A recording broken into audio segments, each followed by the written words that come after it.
ശരീരത്തിന് നാം ദിവസം പ്രതി ആഹാരം കൊടുക്കുന്നത് പോലെ തന്നെ നമ്മുടെ ഉള്ളിലൊരു മനുഷ്യനുണ്ട്, അകമയുള്ള മനുഷ്യൻ, ആത്മാവ്.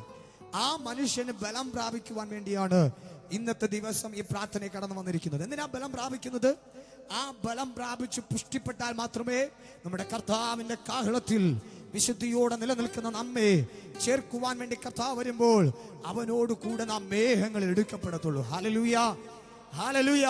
ആ നാളും നാഴികയും അടുത്തെത്തിയിരിക്കുകയാണ്. ഹല്ലേലൂയ. നാം ജീവിക്കുന്ന ഈ കാലഘട്ടത്തിനകത്ത് ഏതെങ്കിലും ഒരു ദിവസത്തിൽ നമ്മുടെ കർത്താവിന്റെ കാഹളം ധ്വനിക്കും. Praise the Lord. ഹല്ലേലൂയ. നമ്മുടെ കയ്യിലിരിക്കുന്ന ഈ തിരുവചനം എന്ന് പറയുന്നത് ഒരു പഴഞ്ചൻ പുസ്തകമല്ല. ഹല്ലേലൂയ.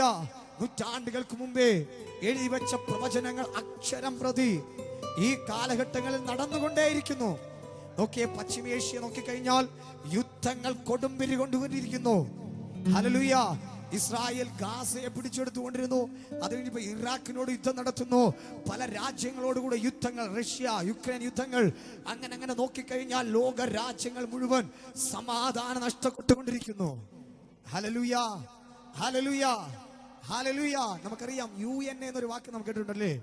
അത് സമാധാനത്തിന് വേണ്ടി നിലനിൽക്കുന്നതാ. ലോക രാജ്യങ്ങളുടെ സമാധാനത്തിന് വേണ്ടി. ആ രാജ്യത്തിന് അതല്ലെങ്കിൽ ആ സംഘടനയ്ക്കകത്ത് നമ്മുടെ രാജ്യങ്ങൾ മുഴുവൻ അംഗത്വമുണ്ട്. എന്നാൽ ഇതിനകത്ത് ഒരു പുതിയൊരു സംഘടന രൂപപ്പെടാൻ പോകുകയാ. അതാണ് നാം പറയുന്ന അന്ത്യക്രിസ്തു എന്ന് പറയപ്പെടുന്ന കർത്താവിന്റെ സഭയ്ക്ക് ശേഷം എഴുന്നേൽക്കുവാൻ പോകുന്ന സമാധാനം എന്ന് പറയപ്പെടുന്ന രാഷ്ട്രം.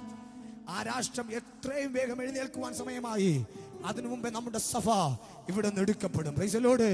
നമ്മുടെ കർത്താവ് കടന്നു വരോ, അവനോട് കൂടെ നാം മേഘങ്ങളിൽ എടുക്കപ്പെടണം. Praise the Lord. ഹല്ലേലൂയ. ഈ യുദ്ധങ്ങൾ കാണുമ്പോൾ, യുദ്ധശ്രുതികൾ കേൾക്കുമ്പോൾ നമുക്കൊരു പ്രത്യാശയുണ്ടാകണോ? എന്റെ അരുമനാഥൻ വാതിൽക്കലായിരിക്കുന്നു. Hallelujah, hallelujah. ഇത് അന്ത്യ നാഴികയാണ്. ഓരോ നിമിഷവും വിശുദ്ധിയോടുകൂടെ ദൈവരാജ്യത്തിന് വേണ്ടി നിലനിൽക്കുവാൻ ദൈവം നമ്മെ ബലപ്പെടുത്തുമാറാകട്ടെ. നാം ആര് കൈവിടപ്പെട്ടു പോകുന്നവരുടെ കൂട്ടത്തിലാകാതെ പ്രത്യാശയോടുകൂടെ അവന്റെ വരവിനെ കാത്ത് അതിനുവേണ്ടി ഒരുക്കത്തോടുകൂടെ നമുക്കായിരിക്കാം.